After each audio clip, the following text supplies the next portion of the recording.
এই মহিলা এখন যা মানে শুরু করেছেন, উনি স্বাভাবিক সৌজন্যবোধ পর্যন্ত হারিয়ে ফেলেছেন। একটা দলের প্রধানকে এইভাবে কথা বলা, এটা কি উনি ওনার পরিবারের থেকে শিখেছেন নাকি কার কাছ থেকে শিখেছেন আমি জানি না, কারণ ওনার পরিবারকে ওনাকে শিক্ষা দেওয়ার কথা না। আমরা সর্বপ্রথমে কথা শুনবো ক্যাপ্টেন মারুফ রাজুর কাছে। প্রধানমন্ত্রী, বাংলাদেশের তথাকথিত প্রধানমন্ত্রী, উনি যে সংসদটা সৃষ্টি করেছেন, আমি তুমি স্বামী ডামি, এখানে উনি যা ইচ্ছা তাই বলতে পারেন। এখানে তারেক রহমানের নামটা বললে পরে ওনার যারা সাগরেদ আছেন বিভিন্ন দলের এবং বিভিন্ন জায়গা থেকে এসে জড়ো হয়েছেন, পেঙ্গুইন পার্টি, পেঙ্গুইনের ড্রেস পরেন, ওনারা একটু খুশি হন, কারণ বাস্তবতা কিন্তু ভিন্ন। তারেক রহমান কি পালিয়ে আছেন? মাসুক ভাই আপনি নিজেই বলবেন আমাকে ব্যক্তিগতভাবে, তারেক রহমান কি পলাতক? না না, লন্ডনে তো উনি ওপেনলি অনেক সেমিনারে প্রায় মাসে তো দুই একটাতে জয়েন করেন ওপেনলি, আমরাও দেখি। আমরা ওপেনলি দিয়ে দেবো উনি কোথায় থাকেন, ওনার বাসায় কয়টা রুম, উনি কোথায় যান, কি করেন, মসজিদে যান, নামাজ পড়তে যান, ঈদের নামাজে যান, অনুষ্ঠানে যান, ওপেনলি বিএনপির বড় বড় সমাবেশে উনি ওখান থেকে টেলি কনফারেন্সের মাধ্যমে, স্কাইপের মাধ্যমে বক্তব্য দিচ্ছেন। উনি একটা দলের ভারপ্রাপ্ত চেয়ারম্যান, উনি ব্রিটিশ সিটিজেন হয়ে গেছেন বলে শুনেছি, আমি ঠিক জানি না, বাট ব্রিটেনে উনি আইনগতভাবে বৈধতা নিয়ে উনি আছেন। ওনাকে পলাতক আসামি বলে ধরে আনা হবে, তুই তাই করে বলা, এগুলি তো পলিটিক্যাল রিটরিকের থেকেও খারাপ। আর তারেক রহমান তো এই 21শে আগস্ট মামলার কোনো আসামিও ছিলেন না, তালিকাভুক্ত ছিলেন না। তাই যদি হতো, উনি তো দেশ থেকে ওনাকে প্যারোলে মুক্তি দেওয়ার কথা না। এই ধরনের একটা ঘটনা যে আসামি থাকে বা যে অভিযুক্ত হয়, তাকে তত্ত্বাবধায়ক সরকার বিদেশে চিকিৎসার জন্য প্যারোলে পাঠালো, কি সুন্দর করে উনি প্লেনে করে গেলেন লন্ডনে, উনি আহত অবস্থায়। তাহলে আজকে এইসব কথা কেন বলা হবে? এগুলি তো মনে হয় বুঝছেন, এগুলি মানে লজ্জা লাগে বলতে। এগুলি বলে জনগণকে যতটুকু বিভ্রান্ত করা থাকে তা তো করা যায় না, বরঞ্চ জনগণ ওনাদেরকে আরো বেশি অবিশ্বাস করে। গুরুত্বপূর্ণ একটা বিষয়, যদিও বাংলাদেশের মতো দেশে এটা গুরুত্বপূর্ণ হয়ে উঠেছে, বিশেষ করে যখন নির্বাচনগুলো ম্যানিপুলেটেড হয় এবং সরকার এটাকে বিভিন্ন ভাবে আইন শৃঙ্খলা বাহিনীকে দিয়ে পরিবর্তন করার চেষ্টা করে, তখন এটা গুরুত্বপূর্ণ হয়ে যায়। বাংলাদেশের ইতিহাসে এই দুইবার কিন্তু হলো, প্রথমবার আপনি উল্লেখ করলেন জেনারেল মুস্তাফিজ, অভূতপূর্বভাবে, যেটা কোনোদিন হয়নি, অবসর থেকে ফেরত এনে ওনার ফুপাকে উনি সেনা প্রদান করেছেন 97 সালে, যখন ক্ষমতায় আছেন 96। জেনারেল মাহবুব তখন ছিলেন সেনা প্রধান, বিএনপি নিযুক্ত জেনারেল মাহবুব, এখন উনি বিএনপিতে ছিলেন, কিছুদিন আগে রিটায়ার করেছেন।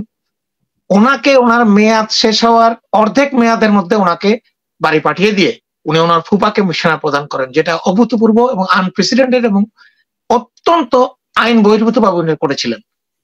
জেনারেল মুস্তাফিজের সাথে আমার কোনো ব্যক্তিগত বিরোধ নেই, উনি একজন মোটামুটি ভালো একজন অফিসার ছিলেন। কিন্তু এখন আবার উনি ওই ওনার মেয়ের জামাই, মুস্তাফিজের মেয়ের জামাই জেনারেল ওয়াকার, আমাদের জুনিয়র, আমি তাদের কর্পোরাল ছিলাম, 13 লং কোর্স তারা, আমি অত্যন্ত ঘনিষ্ঠভাবে এই ছেলেগুলাকে চিনি, কারণ আমাদের সাথে অলমোস্ট মানে প্রতিদিন প্রতি সেকেন্ডে আমরা তাদের সাথে থাকতাম, আমরা থাকতামও তাদের সাথে। তাদের সাথে পাশে আমাদের রুম ছিল, আমি এবং শফিক ছিলাম, যে লেফটেন্যান্ট জেনারেল রিটায়ার করেছে, সেনা প্রধান হওয়ার জন্য যোগ্য ছিল আমার কোর্সমেট, তাকে দেয়া হয়নি।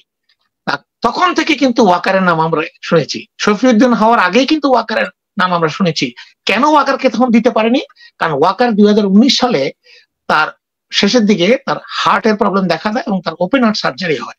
সেনাবাহিনীতে যখন আপনার ওপেন হার্ট হবে বা আপনার অপারেশন হবে, আপনি পঙ্গু হয়ে যাবেন, তখন আপনি ক্যাটাগরি সি থাকবেন। ক্যাটাগরি সি থাকলে আপনি সেনা প্রধানের মতো দায়িত্ব নিতে পারবেন না। সেই জন্য তাকে এতদিন অপেক্ষা করা হয়েছে, তাকে পরিস্থিতি বুঝে তাকে ক্যাটাগরি এ করে এবার তাকে দেওয়া হয়েছে।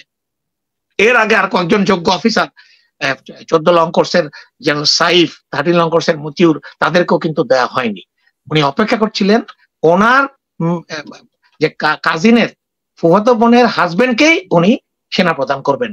আমি এর সাথে জেনারেল ওয়াকারের তার কোনো যোগ্যতার বিচার করতে যাব না, কারণ তিনি একজন যোগ্য ব্যক্তি হলেও হতে পারেন, কিন্তু কেন একজন আত্মীয়কে এভাবে অপেক্ষা করে আরো অনেকজনকে ডিঙিয়ে দিতে হবে? অনেকে প্রশ্ন করবেন, বিএনপিও তো জেনারেল মঈন আহমেদকে দিয়েছিল। জেনারেল মঈন আহমেদকে বিএনপি দিয়েছিল কারণ উনি ছিলেন খালেদা জিয়ার ছোট ভাই। সাইদ ইস্কান্দার, মেজর সাইদ ইস্কান্দার আমার সাথে ওনার খুব ঘনিষ্ঠ সম্পর্ক ছিল, বগুড়াতে আমরা একসাথে কাজ করেছি। ওনার কোর্সমেট, ওনার সুপারিশে মঈন আহমেদকে দেয়া হয়, কিন্তু মঈন আহমেদ কিন্তু খালেদা জিয়ার বা তারেক রহমানের বা জিয়াউর রহমানের কোনো আত্মীয় ছিলেন না। পছন্দ করে দিয়েছেন, ঠিক আছে, কিন্তু তার ফলাফল কিন্তু আমরা হারে হারে বুঝেছি, এখনো বুঝছি। এই পছন্দ করে দিলে কি অবস্থা হয়। পাকিস্তানের জুলফিকার আলী ভুট্টো কিন্তু 17 জন জেনারেলকে ডিঙিয়ে জিয়াউল হককে সেনাপ্রধান করেছিলেন। সেই জিয়াউল হক কিন্তু জুলফিকার আলী ভুট্টোকে মিথ্যা মামলায় কাশুরি হত্যা তথাকথিত হত্যা দিয়ে তার ফাঁসিতে ঝোলায়। তাই ইতিহাস কিন্তু খুব করুণ পরিণতির দিকে যায়। আপনি আত্মীয় মনে করে, পরম আত্মীয় মনে করে, আপনি কি সিরাজউদ্দৌলার সেই মীর জাফরের কাহিনী শোনেননি? পরম আত্মীয়, নিজের আত্মীয়কে সেনাপতি করেছিলেন, সেই সেনাপতি ওনাকে ক্ষমতাচ্যুত করে হত্যার দিকে নিয়ে যায়। আমরা একজন দর্শকের কথা শুনবো, মোহাম্মদ আলম রাজমিস্ত্রি। তারেক রহমান সহ যাদেরকে মানে খুঁজছে তারা কোথায় আছে সেটা কি তারা জানে না? এগুলো ও যে দাউদ ভাই বললো হাস্যকর প্রশ্ন, এগুলো এরকমই আর কি। ভারত মোংলা সমুদ্র বন্দর চাইছে, এটা এই নিউজটা আবার কবে না খান আবার মোংলা সমুদ্র বন্দরটাও চলে যায় আমাদের। মোংলা সমুদ্র বন্দর কি নতুন করে চাইছে না এটা আগেরই আলোচনা আছে? এটা তো পূর্বের আলোচনা আমি যতটুকু জানি। আবার নতুন করে চাইছে। আপনি তো বিয়ে করছেন বাবিকে আরো ধরেন 25 বছর আগে, এখন বাবি যদি কয় নতুন করে আজকে আবার বিয়ে করব, এরকম একটা সংবাদ বলতেছেন না? এটা পুরাতন সংবাদটারই আপনি পুরাতন বিয়েটারই রিনিউ করবেন কিনা? আমরা তো আজকে আসছে।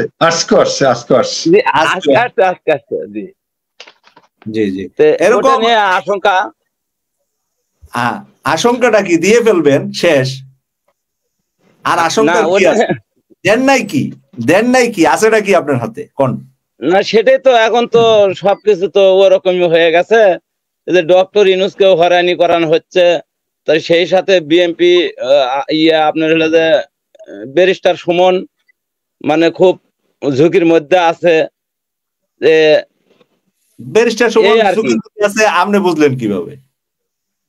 নিউজ শুনতেছি তো মাসুদ ভাই, নিউজ শুনতেছি, তা ওনার নিরাপত্তা দাবি করি আমি।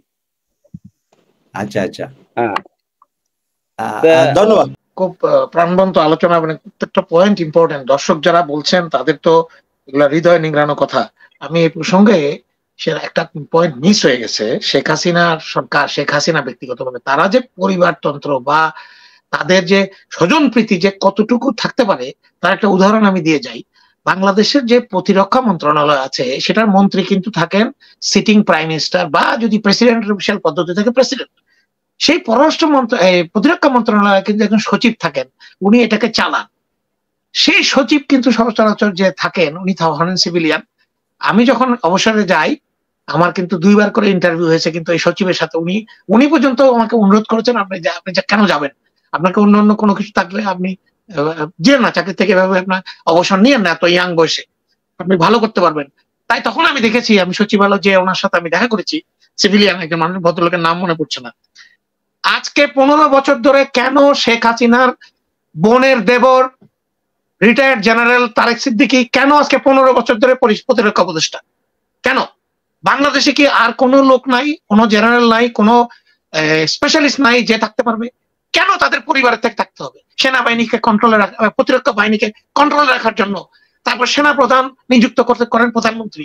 বাংলাদেশে যে প্রধানমন্ত্রীর কথার পরেও আরেকটা সংস্থা, বিদেশি সংস্থা যে এটাকে রেটিফাই করে, এটা কি আপনারা জানেন? শোনেন ভাই, আমাদের আন্দোলন করার কোনো সুযোগ বেশি নাই, কারণ আমরা আন্দোলন করছি রং লোকের সাথে।